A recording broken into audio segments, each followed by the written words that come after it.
Hello friends, welcome to this session. ये session है day 42 of our 50 days 50 marks series, जहाँ पर हम 50 डेज जो हमारे एग्ज़ाम से पहले रिमेनिंग है, हमारे जेआईबी एग्ज़ाम से पहले, उनका बेस्ट यूटिलाइजेशन कैसे कर सकते हैं, टाइम का बेस्ट यूज़ कैसे कर सकते हैं, वो हम देख रहे हैं। 50 डेज में एटलीस्ट 50 मार्क्स कैसे गेन करना है, ये हमारे सीरीज़ का पूरा एम है। So we discuss the most important topics और उसके साथ किस तरह के क्वेश्चंस प्रीवियसली पूछे गए और कैसे क्वेश्चंस आगे पूछे जा सकते हैं, ये भी हम डिस्कस करते हैं। राइट, सो लेट अस बिगिन। आज हम जो है चैप्टर 36, पिछले हमारे सेशन में हमने कुछ चीज़ें की थी, बाकी का पार्ट हम इस पर्टिकुलर सेशन में करेंगे। So we were talking about the derivatives market, और इसमें सबसे बेस्ट एग्जांपल हमने दिया था शेयर्स का। शेयर्स की जो वैल्यू है वो डिपेंड होती है कम्प्लीटली एक पर्टिकुलर कंपनी के प्रॉफिट या लॉस पे। तो शेयर की खुद की तो कोई वैल्यू नहीं है। अगर ये कंपनी डिस्ट्रॉय हो जाता है, कंपनी जो है इसके बैंक्रप्सी हो जाती है, तो ये शेयर भी आपका डूब जाएगा, कोई पैसे इस पे नहीं मिलेंगे। तो it derives its entire value from the company's profit या loss, so that is called a derivative। ठीक है, डेरिवेटिव इंस्ट्रूमेंट। सो इन डेरिवेटिव इंस्ट्रूमेंट से रिलेटेड बेसिक चीज़ें हम देख चुके हैं, डेफिनेशन, अंडरलाइंग एसेट क्या होता है, पार्टिसिपेंट्स, फंक्शंस वगैरह देख चुके हैं। तो let us see what are the types of derivatives. हम डिस्कस करेंगे about the forwards, futures, options and swaps. ठीक है, और इससे रिलेटेड थोड़े रेगुलेशंस। तो यहाँ पर क्लासिफिकेशन हम ऑलरेडी देख चुके थे। डेरिवेटिव्स दो टाइप के, commodity and financial derivatives. Commodity derivatives metals related हो सकते हैं, कमोडिटीज रिलेटेड है बेसिकली, क्रॉप्स रिलेटेड हो सकते हैं, डिफरेंट काइंड्स है। तो we will not go deep into the commodity derivatives, but financial derivatives हमारे सिलेबस का पार्ट है, तो वो हम देखेंगे। एक्सचेंज ट्रेडेड हो सकते हैं, over the counter. Exchange traded यानी कि स्टॉक एक्सचेंज के ऊपर आपको ये दिखेंगे, national stock exchange, Bombay stock exchange वगैरह। Over the counter is directly आप किसी से खरीद रहे हो, लेट्स से शेयर सब कंपनी से डायरेक्टली खरीद रहे हो, तो that is over the counter. ठीक है, तो futures, options, currency futures, forward, futures, swaps, exotics, ऐसे करके सारा जो है क्लासिफिकेशन दिया हुआ है। So let us see what these are. First thing that we will discuss is the forward contract. Very simple to understand. Let us take an example के आप कोई यहाँ पर एक एग्जांपल ले लेते हैं। Let's say this is a person जो एक्सपोर्ट्स करते हैं। अब इनको मनी की रिक्वायरमेंट है 6 मंथ्स के बाद। ठीक है, अभी नहीं, 6 मंथ्स के बाद। प्रेजेंटली द रेट जो है $1 के ऊपर 80 रुपीज़ है, लेट से। तो ही सेज कि यही सेम रेट पर, एक्सचेंज रेट पर मुझे जो है डॉलर्स बाय करने हैं आफ्टर 6 मंथ्स। ठीक है, 6 मंथ्स के बाद डॉलर्स रिक्वायर्ड है, तो हो सकता है कि एक्सचेंज रेट जो है इंक्रीज हो जाए, रुपीज़ ये जो है इंक्रीज हो जाए, $1 के सामने 90 रुपीज़ हो जाए। तो ऐसे में तो लॉस होगा ना। अभी जो डॉलर्स का वैल्यू है वो आगे जाकर और भी इंक्रीज होने वाला है। ठीक है, 90 रुपीज़ मुझे इस डॉलर पे देना पड़ेगा, तो I want to buy it at this particular price only. So मैं करूँगा एक फॉरवर्ड कॉन्ट्रैक्ट। ठीक है, so you will be going for a forward contract. तो फॉरवर्ड कॉन्ट्रैक्ट में एक्सचेंज रेट अगर हाई हो जाता है, ठीक है, तो जनरली अगर एक्सचेंज रेट हाई हो जाता है, यानी कि यहाँ पर $1 के सामने 90 रुपीज़ हो जाते हैं, तो ऑब्वियसली लॉस नहीं, this person will be gaining some profit. Okay, तो इसको प्रॉफिट होगा, बिकॉज फ्यूचर में 6 मंथ्स के बाद मार्केट में क्या रेट है, $1 के सामने 90 रुपीज़। अगर मार्केट से खरीदना होता तो ये था, बट इसने फॉरवर्ड कॉन्ट्रैक्ट कर लिया किसी के साथ, तो $1 के सामने 80 रुपीज़ दे के he will be buying the dollars. Contract हो चुका है, तो इसी 80 रुपीज़ वाले प्राइस पे उसको डॉलर्स मिलेंगे। तो अगर हाई हो गया तो it will be a profit, अगर लो हो गया then it will be a loss. ठीक है, अगर मार्केट में लेस से $1 के सामने 70 रुपीज़ का प्राइस है, तो मार्केट से खरीदता 70 में, but he is now buying it at 80 rupees. So contract कर दिया, this he has to fulfil, no, can not go out of the contract. तो ये फुलफिल तो करना ही है, तो इस 80 रुपीज़ वाले प्राइस पे इस डॉलर को बाय करना होगा, तो that would be a loss for this person, because market में तो प्राइस रिड्यूस हो चुका है, रेट इज लो, 70 रुपीज़ पे मिल रहा है, but you are giving 80 rupees because you have done the contract already. Okay, so forward contract एक ऐसा डेरिवेटिव है जिसमें rate of exchange already decide कर दिया जाता है आज के डेट में कि 6 मंथ्स के बाद कितना रेट ऑफ एक्सचेंज होगा। बेसिस क्या है, स्पॉट एक्सचेंज रेट, यानी कि आज का जो एक्सचेंज रेट है इसके ऊपर थोड़ा सा मोस्टली जो है इंटरेस्ट रेट ऐड होता है। तो आज 80 रुपीज़ है, लेट से आज का रेट $1 के सामने 75 रुपीज़ है, एंड वी वुड से कि 6 मंथ्स के बाद का rate that I will be paying is $1 के सामने 80 रुपीज़। तो थोड़ा सा हम आज का जो रेट है स्पॉट एक्सचेंज रेट, उसके ऊपर थोड़ा सा ऐड कर देते, 5 रुपीज़ ऐड किया, एंड देन 6 मंथ्स के बाद का रेट डिसाइड किया। अगर ये 80 है और 6 मंथ्स के बाद 90 हो रहा है तो प्रॉफिट हो रहा है इस पर्टिकुलर एक्सचेंज में, और अगर ये मार्केट में 70 हो जा रहा है तो इस पे लॉस होगा। तो that is what we have already seen, और इस वजह से हम कहते हैं कि सेटलमेंट फ्यूचर डेट पे हो रहा है। 6 मंथ्स के बाद ये जो कॉन्ट्रैक्ट है उसका सेटलमेंट होगा। ये कॉन्ट्रैक्ट से प्रॉफिट हो रहा है, लॉस हो रहा है, क्या हो रहा है वो पता चलेगा, एंड एक्सचेंज 6 मंथ्स के बाद होगा। तो दैट इज द थिंग। ठीक है, तो यहाँ पर जो है ये फॉरवर्ड कॉन्ट्रैक्ट्स मोस्टली जो पर्सन है he will be dealing directly with the other person. Let's say US में कोई पर्सन है, उससे डायरेक्टली डॉलर्स बाय करने का फॉरवर्ड कॉन्ट्रैक्ट किया जाएगा, कोई स्टॉक एक्सचेंज के ऊपर नहीं। सो फॉरवर्ड कॉन्ट्रैक्ट किस टाइप का है, एक्सचेंज ट्रेडेड है या ओवर द काउंटर है? Yes, it is over the counter. I hope you are getting it, understood है ना। अब आगे यहाँ पर फीचर्स क्या है, ओवर द काउंटर है, टेलर्ड एग्रीमेंट है, यानी कि दोनों एक दूसरे के बीच जो भी एग्रीमेंट कर रहे हैं उसमें चेंजेस वो ला सकते हैं, और कोई भी पार्टी यूनिलेटरली इस कॉन्ट्रैक्ट से बाहर, कॉन्ट्रैक्ट का मतलब ये होता है कि बाहर नहीं निकल सकते। ठीक है, लार्ज ट्रेडिंग वॉल्यूम्स परमिट यहाँ पर किए जाते हैं सर्टेन लिमिट पर, उनके परफॉर्मेंस के बेसिस पर कि फॉरवर्ड कॉन्ट्रैक्ट्स वो कर सके। तो कॉन्ट्रैक्ट्स पर जो है लिमिट्स है ऑब्वियसली। ठीक है, नाउ दिस सेम कॉन्ट्रैक्ट, ये दोनों के बीच में सेम कॉन्ट्रैक्ट अगर स्टॉक एक्सचेंज के ऊपर हो रहा है, ठीक है, एनएससी बीएससी या फिर कोई और स्टॉक एक्सचेंज के ऊपर, तो that is through that stock exchange हो रहा है, तो that is called a futures. ठीक है, फॉरवर्ड एंड फ्यूचर्स समझ में आ गया। फॉरवर्ड कॉन्ट्रैक्ट एक पर्टिकुलर एक्सचेंज रेट को, मैंने एक्सचेंज रेट रिलेटेड या फॉरवर्ड कॉन्ट्रैक्ट बताया, डिफरेंट थिंग्स रिलेटेड हो सकते हैं। तो एक्सचेंज रेट यहाँ पर अंडर लाएंगे, तो एक्सचेंज रेट हमने फिक्स कर लिया, एंड 6 मंथ्स के बाद यही एक्सचेंज रेट पे आपको जो है डॉलर्स मिलेंगे, ऐसा फिक्स कर लिया 1 to 1 बात करके। लेट से मैं आपसे डॉलर्स ले रहा हूँ, वैसे ये फ्यूचर्स क्या है, स्टॉक एक्सचेंज के ऊपर सेम थिंग होता है, तो that is what is called futures contract. ठीक है, अब एक्सचेंज ये लीगली बाइंडिंग होते हैं, एक्सचेंज ट्रेडेड होते हैं फ्यूचर्स कॉन्ट्रैक्ट। एग्रीमेंट आप थोड़ा बहुत वेरिएशंस कर सकते हैं, बट स्टॉक एक्सचेंज के नॉलेज में होना चाहिए जो भी वेरिएशन आप कर रहे हैं। ठीक है, अब यहाँ पर इंटरेस्ट रेट फ्यूचर्स है। Interest rate futures are like forward rate agreement भी इन्हें कहा जाता है। यहाँ पर देखिए काफ़ी एक्साइटिंग और इंटरेस्टिंग ये इंटरेस्ट रेट फ्यूचर्स होते हैं। लेटेस्ट से राम या फिर person R has to take some loan.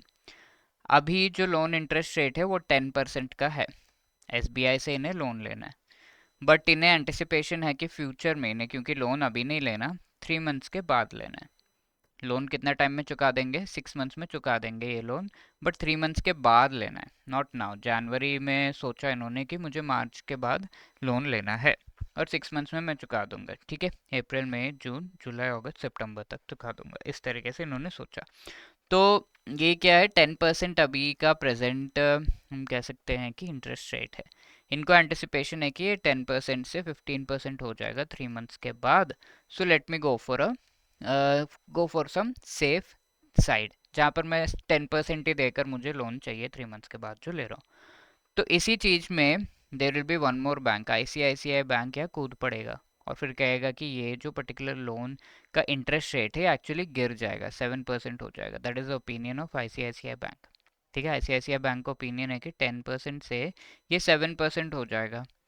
तो ये जो आर है ही विल अप्रोच आईसीआईसीआई, ठीक है, that is do a deal. अगर आप जीते तो you will get the profit, अगर मैं जीता तो मुझे प्रॉफिट मिलेगा, but I will pay only 10%, what ever it might be, I will pay only 10%। ठीक है, कुछ किसी भी केस में मैं 10% ही पेमेंट करूंगा, ऐसा करके मिस्टर आर ने कह दिया।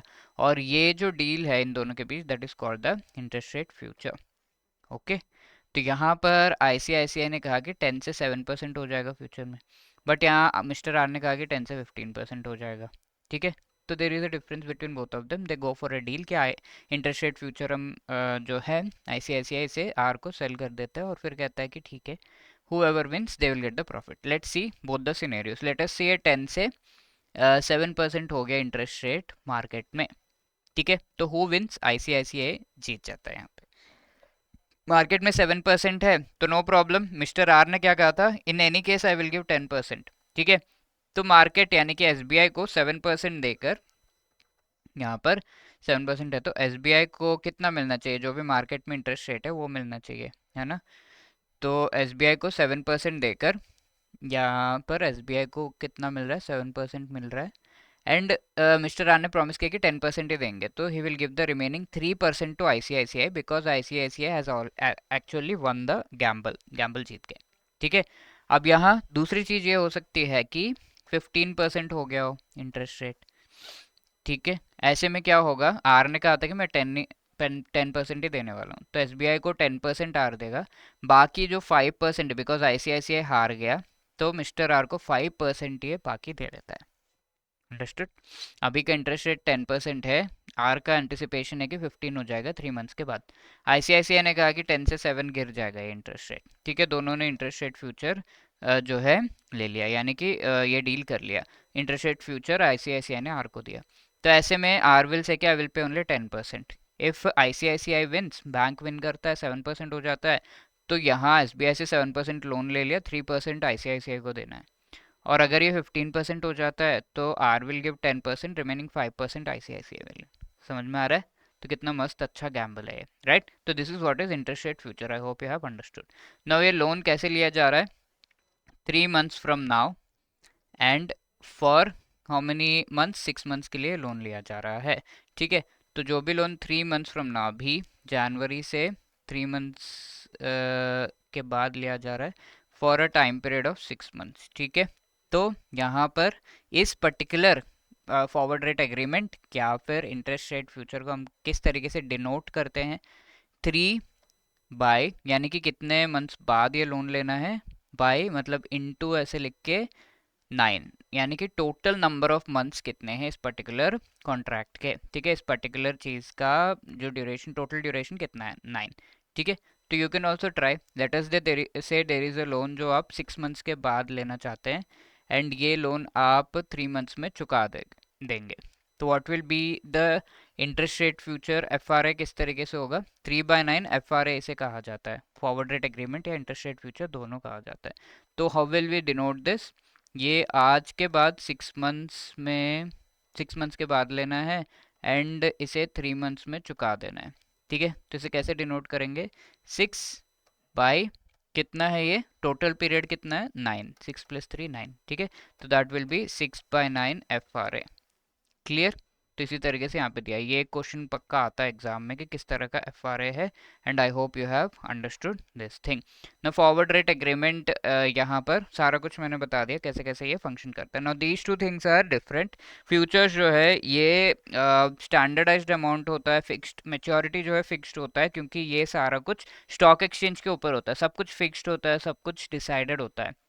एक्सचेंज पे ये होता है इनिशियल मार्जिन रिक्वायर्ड, क्योंकि स्टॉक एक्सचेंज को थोड़ा अमाउंट चाहिए होता है, सो दैट इट कैन थोड़ा कमीशन लेता है, तो इनिशियल मार्जिन की रिक्वायरमेंट होती है।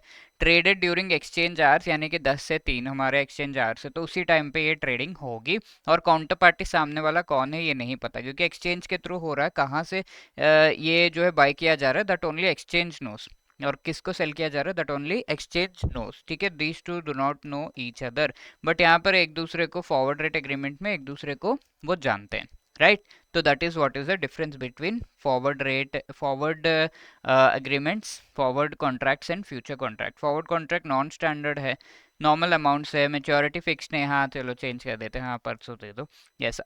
ओवर द काउंटर होता है, कोई मार्जिन इनिशियल कोई कमीशन नहीं है, क्योंकि डायरेक्टली एक दूसरे के साथ डील कर रहे हैं। फॉरवर्ड कॉन्ट्रैक्ट में 24/7 ट्रेडिंग होती है यहाँ पे, और काउंटर पार्टी डायरेक्ट कॉन्टैक्ट में होता है, सामने वाला जो है जिससे ये डील किया जा रहा है फॉरवर्ड कॉन्ट्रैक्ट। यूएस में, आई टोल्ड यू ना, लेट्स से डेविड से यूएस में डील किया जा रहा है, तो David is in direct contact, यहाँ पर ओनली स्टॉक एक्सचेंज है, डायरेक्ट कॉन्टैक्ट इन दोनों के बीच में नहीं है। क्लियर है? Now let us answer few questions. में पूछा हुआ है, which among the following statements is incorrect with respect to forward contract? ठीक है, इनकरेक्ट पूछा है। फॉरवर्ड कॉन्ट्रैक्ट फिक्स्ड मैच्योरिटी होता है, is that right? Forward contract में फ्लेक्सिबल होता है मेच्योरिटी, बिकॉज ये डायरेक्ट कॉन्टैक्ट में होते हैं दोनों बायर एंड सेलर। ठीक है, तो यहाँ हम कह सकते हैं कि मेच्योरिटी विल बी फ्लेक्सिबल, तो ये गलत है। फॉरवर्ड कॉन्ट्रैक्ट 24/7 ट्रेड किए जा सकते हैं, यस राइट। इनकरेक्ट स्टेटमेंट पूछा है, तो obviously the answer will be A. Forward contract over the counter है, ये भी सही है। डायरेक्ट कॉन्टैक्ट है दोनों काउंटर पार्टीज, राइट। ठीक है, which among the following is not correct with respect to derivative? Forward agreements are traded over the counter. अब अक्टूबर में सिमिलर क्वेश्चन, ये सही है। ठीक है, नॉट करेक्ट अगेन पूछा हुआ है। They are flexible maturities forward contract, ये भी सही है। Swaps deal with exchange of financial flows. For now let me tell you, swaps जो है एक्सचेंज ऑफ फाइनेंशियल फ्लोज ही होता है, तो ये भी सही है। फ्यूचर्स आर नेगोशिएबल इंस्ट्रूमेंट्स, ठीक है। नेगोशिएबल, ये फ्यूचर्स जो है वो कम्प्लीटली नेगोशिएबल नहीं होते। यहाँ पर जो भी चीज़ें हैं वो फिक्स्ड होती हैं। जो भी फ्यूचर्स, क्योंकि स्टॉक एक्सचेंज के ऊपर होता है, the exchange and everything will be fixed here for the futures, ठीक है। So option D will be the incorrect statement here. D यहाँ पर जो आपका इनकरेक्ट स्टेटमेंट है। अब में ये क्वेश्चन पूछा हुआ है, if a company wants to borrow 10 lakh US dollars for a period of 6 months 3 months from now, तो आज से 3 मंथ्स के बाद वो मनी जो है बोरो करना है, एंड इसका टाइम पीरियड कितना है, 6 मंथ्स का है। तो ये क्या होगा, 3/, टोटल टाइम पीरियड कितना है, 3 + 6, 3/9 FRA, ठीक है। किस तरह का FRA, 3/9 FRA, isn't it? So D will be the right answer.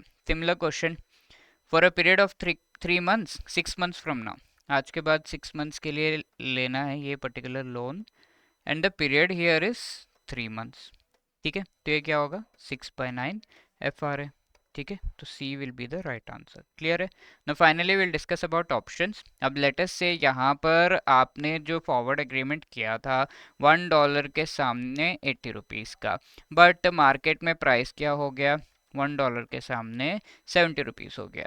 तो ऐसे में मिस्टर आर ने ये डील किसी लेट से बैंक के साथ किया।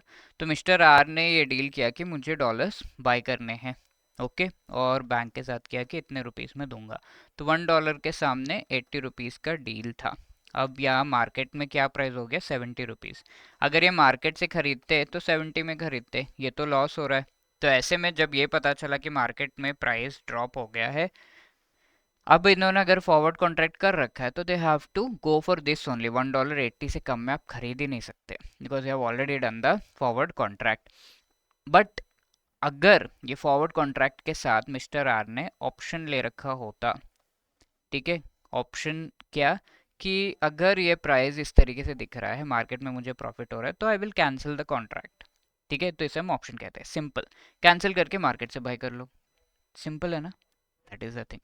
नाउ लेट अस से ये तो मिस्टर आर की कंडीशन हो गई। लेट अस से यहाँ पर चेंजेस हैं, मिस्टर आर बैंक से ले रहे हैं, एंड यहाँ पर $1 के ऊपर 80 रुपीज़ का प्राइस है। अब हमारे मार्केट में क्या हुआ, 90 रुपीज़ का प्राइस हो गया, ठीक है। तो इन्होंने कॉन्ट्रैक्ट किया था कि I will sell the, bank ने कॉन्ट्रैक्ट किया कि $1 के सामने 80 रुपीज़ पे मैं आपको जो भी डॉलर्स है वो सेल करूंगा। बट बैंक ने देखा कि मार्केट में तो 90 रुपीज़ मुझे मिल रहा है, मुझे इसको फालतू में $1.80 में सेल करना पड़ रहा है, because I have done this contract. तो बैंक विल से कि आई यूज़ माई ऑप्शन, ठीक है, मैं अपना ऑप्शन यूज़ करता हूँ, और ये वाला contract cancel, I will go for this, ठीक है। जनरली ऑप्शन यूज़ करने पे आप ये कॉन्ट्रैक्ट के साथ जाते हैं, तो आपके पास एक ऑब्वियसली ऑब्लिगेशन नहीं है कि ये पर्टिकुलर कॉन्ट्रैक्ट आपको करना ही है। आप कैंसिल करके मार्केट से वो चीज़ बाई कर सकते हैं या फिर सेल कर सकते हैं, ठीक है। तो a person who has a buying option, mister R के पास किस तरह का ऑप्शन है कि मैं बाई करूं या ना करूं। Buying option is called call, call and by, ठीक है। सेलिंग ऑप्शन को हम क्या करते हैं, कहते हैं, ये बी के पास क्या है, सेल करने से रिलेटेड ऑप्शन है, तो this selling option is actually called put, ठीक है। Put and sell, that is the thing, ठीक है। तो ऑप्शंस आपको समझ में आ रहा है। Same forward and future contract के साथ अब आप एक ऑप्शन एक्स्ट्रा जो है बाय कर सकते हैं। तो यहाँ पर तो ऑब्लिगेशन है, कंपलसरी कॉन्ट्रैक्ट किया है, तो उससे आपको कंफर्म वे में जो है यू हैव, उसे तो निभाना पड़ेगा। बट यहाँ पर अगर आपने ऑप्शन भी खरीद लिया along with the contract, then you need not compulsorily go with that contract, cancel कर सकते हैं आप। अब ये ऑप्शन थोड़ा सा एक्स्ट्रा चीज आप खरीद रहे हैं, ये तो डील कर लिया, but along with that you are buying an extra option, तो you have to pay extra money, that is called the option premium. Strike price, जिस पर्टिकुलर प्राइस पे ये डील हुई है, $1 equal to 80 rupees is the strike price. Call put option मैंने आपको बता दिया, एंड ओपन इंटरेस्ट का मतलब है कि पूरे मार्केट में कितने ऑप्शन अवेलेबल है। अब अगर बाइंग रिलेटेड ऑप्शन आर ने खरीदा, तो ये ऑप्शन बायर और ये ऑप्शन सेलर हो गए। सेलिंग रिलेटेड ऑप्शन अगर इन्होंने खरीदा, तो ये ऑप्शन बायर और ये ऑप्शन सेलर हो गया, that is what is given. अब ये ऑप्शन आप डिफरेंट वेज में जो है यूज कर सकते हैं। लेट अस से $1 के सामने 80 रुपीज, एंड मार्केट में $1 के सामने 70 रुपीज दे के आपको डॉलर मिल रहा है। ये आपको, आपने ये जो डील है 3 मंथ्स के लिए कर किया था, बट ये आपको पता चल गया कि ये तो है चेंज होने वाला है 1 मंथ में ही। तो if you want to cancel the contract before the maturity period, तो that is called the American option, कि कभी भी आप कॉन्ट्रैक्ट कैंसिल कर लो, ऐसा ऑप्शन मिलता है। अब मैच्योरिटी के टाइम पे ही कैंसिल कर सकते हैं, तो that is the European option. ठीक है, तो इससे रिलेटेड क्वेश्चन एग्जाम में आ चुका है। लास्ट मिनट पे आपसे पूछा जाएगा कि ये कॉन्ट्रैक्ट करना है नहीं करना है, तो आप उस समय कैंसिल कर सकते हैं, दैट इज यूरोपियन। बट बीच में कभी भी कैंसिल कर लो, that is American option. Clear? तो ये कॉल ऑप्शन जो है वो आर को एक ऑप्शन दे रहा है कि बाय करना है करो वरना मत करो, बट बी के पास कोई ऑप्शन नहीं है। ठीक है, बिकॉज आर ने ये कॉल ऑप्शन लिया है, बी को तो जो भी आर कहेगा उसके हिसाब से करना होगा। That is way option buyer और ऑप्शन होल्डर कॉल ऑप्शन लेने पे buys the right to buy, not obligation. Put option होने पर भी buys the right to sell. ठीक है, राइट टू सेल, और जो भी सेलर है उसके पास ऑब्लिगेशन होता है। ठीक है, राइट टू बाई जो है, अगर कॉल ऑप्शन लिया हो तो बाई करने का ऑप्शन है, तो सामने वाले के पास सेल करने का ऑब्लिगेशन है। डेफिनेटली उनको सेल करना होगा अगर इन्होंने कह दिया कि मुझे बाय करना है। ठीक है, सेल करने का ऑब्लिगेशन है। अब पुट ऑप्शन के साथ हम, मेरे पास राइट है कि मैं सेल करूं या ना करूं, मेरी मर्जी। बट इसके साथ जो सामने वाले का है, ठीक है, तो बी जो है ये यहाँ पर सेल कर रहा है, इस पर्टिकुलर डॉलर्स को सेल कर रहा है। तो अगर इसने ऑप्शन लिया पुट ऑप्शन, तो वैसे में ही हैज़ द राइट कि मैं खरीदूं या ना खरीदूं, that is my wish. But अगर इसने कह दिया कि खरीदना है, तो आर को पक्का पक्का सॉरी सेल करना है, तो आर को पक्का पक्का उस चीज़ को बाय करना होगा। So he has a put option, the option seller has an obligation to buy. ठीक है, सो राइट्स एंड ऑब्लिगेशन जो है डिफरेंट है, राइट? तो दैट इज व्हाट वी से in this particular thing. Statement is incorrect with respect to call and put option. ठीक है, call and put option. A call option is a right to buy an underlying asset at a fixed price to future date. ठीक है, call option में आपको right to bye मिलता है। Yes, absolutely, जिसने भी कॉल ऑप्शन लिया है कॉल एंड बाय, तो ही और she has a right, obligation नहीं है। Put option is the right to sell, yes this is correct. Call option is the obligation of the option writer to sell an underlying, सही बात है, क्योंकि option writer यानी कि जिसने भी ऑप्शन दिया है, option writer is a person who do not himself has an option. ठीक है, ऑप्शन राइटर, तो to sell an underlying asset at a fixed price at a future date. ठीक है, put option is the obligation of the option buyer, sorry call option buyer जो है he is the person who is buying that particular option. So yes, call option में option writer जिसने वो option दूसरे को दे दिया कि तुम्हें बाय करना है तो करो वरना मत करो, तो this person has the obligation. तो जिसने वो ऑप्शन दे दिया उसको ऑब्लिगेशन है। लाइक आर है, he wants to buy, he will take the call option. B है बैंक, तो this is the person who will give the option कि हाँ ठीक है, आप जो चाहो वैसा होगा। तो दैट इज द थिंग। तो अगर ये कह रहे हैं कि मुझे बाय करना है, तो इनका ऑब्लिगेशन है, पक्का पक्का इन्हें सेल करना ही होगा। तो ऑब्लिगेशन किस चीज़ का है? सेल करने का, बी का, दैट इज द थिंग। ठीक है, call option is the obligation of the option writer to sell, ये भी सही है। Put option is the obligation of the option buyer, option जब भी पुट ऑप्शन किसी ने लिया है, बाय किया है उस ऑप्शन को, तो ऑब्लिगेशन कैसे हो सकता है? So this is a wrong statement, तो यहीं पे आपका कट हो गया। ठीक है, और साथ के साथ पुट ऑप्शन में ऑब्लिगेशन टू ऑप्शन राइटर के पास ऑब्लिगेशन होता है टू बाई इट। ठीक है, पुट ऑप्शन इसने लिया है, इसने कोई ऑप्शन नहीं लिया, तो पुट ऑप्शन लेने पे ये पर्सन डेफिनेटली अगर वो चाहे तो सेल कर सकते हैं वरना नहीं। ओके, सो अगर ये चाहते हैं कि सेल करना है, तो this person has an obligation two by, इनको पक्का पक्का बाई करना ही होगा। ठीक है, तो ऐसा दिया हुआ है, और वो भी ऑप्शन राइटर के पास। ये तो बायर है जिसने ऑप्शन लिया है, ये ऑप्शन राइटर है, तो ऑप्शन राइटर के पास ऑब्लिगेशन होगा टू बाई इट, इस तरीके से। तो यस, थोड़ा सा रिवाइज करने के बाद, कॉन्सेप्ट समझने के बाद, you can easily answer this question. A dash is a contract which gives the buyer holder the right, buyer के पास राइट है, कोई ऑब्लिगेशन नहीं है, और जो स्ट्राइक प्राइस पे एट स्पेसिफाइड टाइम उस चीज़ को बाय या सेल कर सकते हैं, इस चीज़ का। तो कौन देता है ये ऑप्शंस, किस पर्टिकुलर इंस्ट्रूमेंट में आपको ये मिलता है? ऑप्शंस में मिलता है। So option A is the right answer. ठीक है, अब ये ऑप्शंस तक तो एग्जाम में आता है। Next thing is swaps. तो स्वैप्स रिलेटेड एग्जाम में खास क्वेश्चंस नहीं आते, but anyway we will discuss कि होता क्या है ये। स्वैप्स में एक एक्सचेंज होता है currency, interest rate, credit default वगैरह का। Let us take an example and understand. ये राम जी है, ये डेविड है, ठीक है, राम एंड डेविड, इनकी कंपनीज है इन इंडिया एंड यूएसए जो है रेस्पेक्टिवली। अब राम जी की जो कंपनी, उसकी सब्सिडियरी एबीसी कंपनी यूएस में है। अब डेविड की जो कंपनी है, उसकी सब्सिडियरी एक्सवाइजेड कंपनी यूएस में। तो इन दोनों को, सब्सिडियरी कंपनीज को अगर लोन चाहिए होगा तो वो महंगा लोन मिलेगा। लेटेस्ट से राम जी को 12% पे मिल रहा है, तो इस सब्सिडियरी कंपनी, क्योंकि यूएस की सब्सिडियरी है, यूएस की कंपनी है, उसकी सब्सिडियरी है, तो 15% से कम में इसको लोन नहीं मिलेगा। लेटर से डेविड की कंपनी को लोन चाहिए तो 4% पे वहाँ यूएस में मिल जाएगा, बट ये सब्सिडियरी कंपनी राम जी की है तो 6% से कम में इनको लोन नहीं मिलेगा। Understood? So what these two can do, अगर इन दोनों को पता है कि ऐसा हो रहा है और एक दूसरे को जानते हैं, तो ये कर क्या सकते हैं? Just think. तो they can exchange the flows of principal and interest. ठीक है, तो एक्सचेंज कर सकते हैं कि ये डेविड जी कहेंगे कि राम जी आप 12% पे लोन ले लो और मेरी कंपनी को दे दो। प्रिंसिपल एंड इंटरेस्ट अमाउंट्स हम पे करते रहेंगे आपको, आप पे कर देना, प्रिंसिपल अमाउंट दे दो। और डेविड जी को कहेंगे कि भाई आप जो है 4% पे लोन ले लो और मेरी कंपनी को दे दो, क्योंकि इसको तो 6% पे दे रहा है, इसको तो 15 पे दे रहा है, तो I don't want to buy. तो just do this and principal amount हमें दे दो एंड प्रिंसिपल अमाउंट जो है ये कंपनी को दे दो and they will keep paying the interest and आप उनको पे करते रहना, इस तरीके से। तो इस पूरे चीज़ में exchange of principal and interest हो रहा है, जिसे हम करेंसी स्वैप कहते हैं। तो कितना यहाँ पे प्रॉफिट हो सकता है, same particular amount of loan अगर यहाँ लिया जा रहा है, तो कॉस्ट सेविंग्स कितना है यहाँ पर? लेट से $100,000, 6% पे इतना आपका जो है इंटरेस्ट होगा। इतना इंटरेस्ट जो है हमारा होगा अगर डायरेक्टली लोन लिया जा रहा है बाय दिस एक्सवाइजेड कंपनी। तो ऐसे में अगर स्वैप किया जा रहा है तो 4,000 एंड 9 लाख रुपए में ही ये इंटरेस्ट जो है रह जा रहा है। तो $2,000 एंड 2,25,000 का, इंडियन रुपीस का यहाँ पर जो है फायदा हो रहा है, इतना मनी सेव हो रहा है because of this currency swap. Is that clear? And the same way interest rate swap है, जहाँ पर एक ने let's say floating interest rate, यानी कि इन्होंने एक लोन लिया जिस पे लिखा है कि रेपो प्लस 4% ऐसा कुछ। तो रेपो जितना चेंज होगा, लेट्स से आज 3% है, 3 प्लस 4 7% हो जाएगा।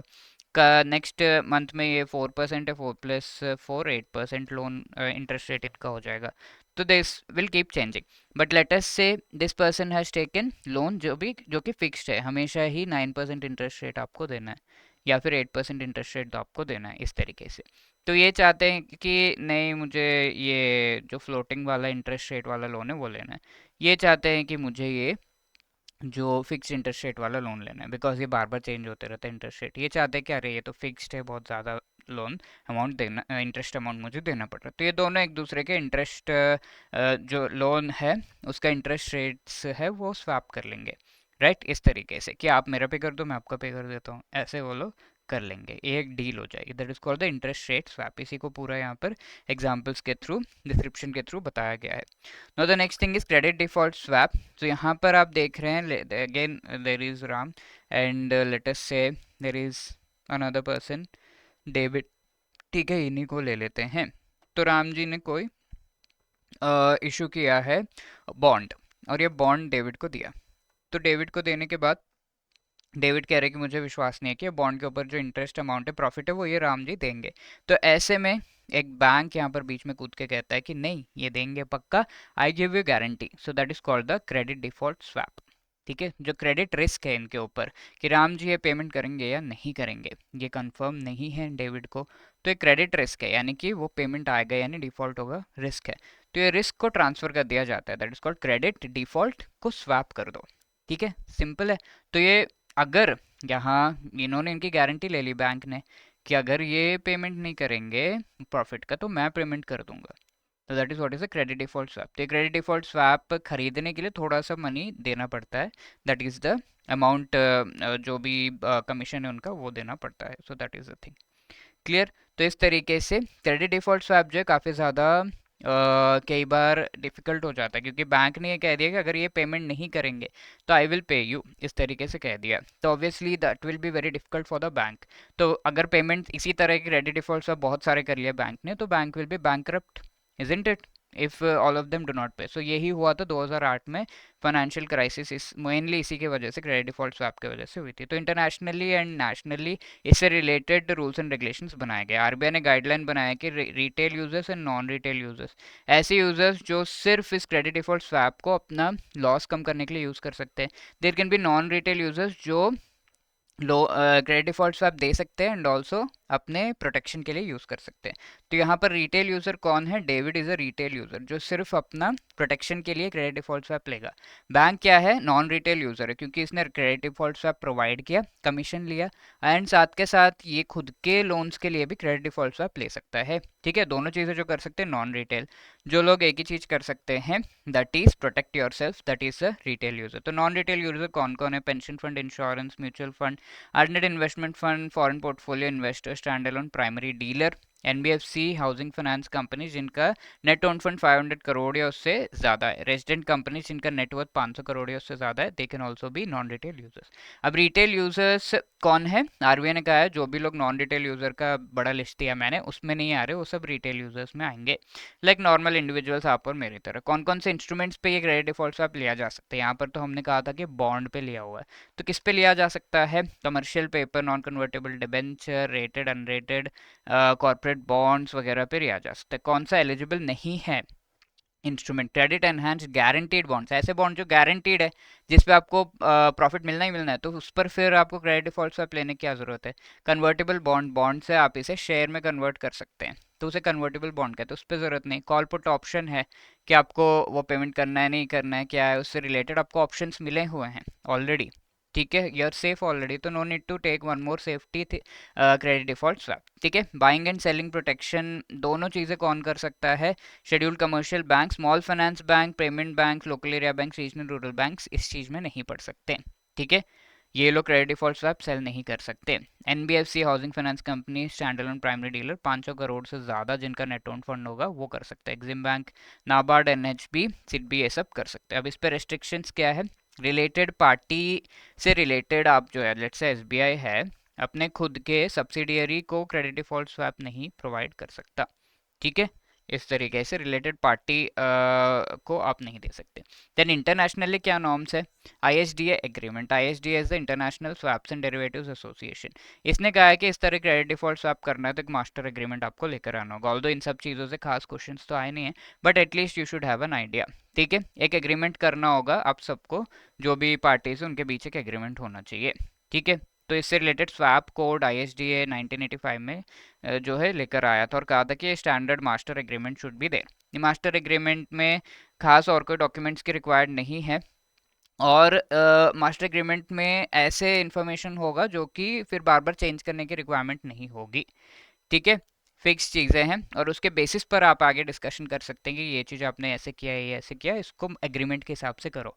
ठीक है, that is what is fixed things in the agreement, and उसके बेसिस पर आपका पूरा ट्रांजैक्शंस होगा।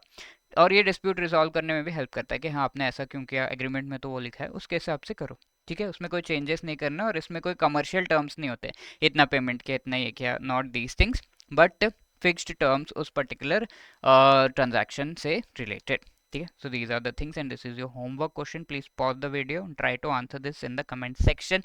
I hope you enjoyed the session, and if you did you can definitely enroll into our super crash course जो presently running है, 4 अक्टूबर से start हुआ। इस क्रैश कोर्स में लास्ट का जो हमारा टाइम है एग्जाम से पहले का, उसका बेस्ट यूटिलाइजेशन करने से रिलेटेड चारों जो कंपोनेंट्स हैं इनसे रिलेटेड लाइव क्लासेस के थ्रू आपको पढ़ाया जा रहा है most important topics of these 4 components. तो you can use this, you can be part of this particular live classes. Live पढ़िए, लाइव डाउट्स आपके जो है क्लैरिफाई हो जाएंगे, और जो भी क्लास आप लाइव नहीं अटेंड कर पा रहे हो उसकी रिकॉर्डिंग आपको मिल जाएगी। ठीक है, नोट्स भी इसमें है, एमसीक्यूज आपको प्रोवाइड किया गया chapter wise, and also full length mock test. इस पे जो है JIIB 80 का जो कोड है, कूपन कोड, वो भी लग रहा है, 80% डिस्काउंट आपको इसके साथ मिल रहा है। Link is given in the description, do enrol into that, and all the best for preparation. 8146207241 हमारा नंबर है जिस पर आप कॉल करके अपने डाउट्स को क्लियर कर सकते हैं। hello@edutap.co.in पर भी आप हमें मेल करके अपने क्वेरीज को क्लियर कर सकते हैं। All the best for preparation, thank you.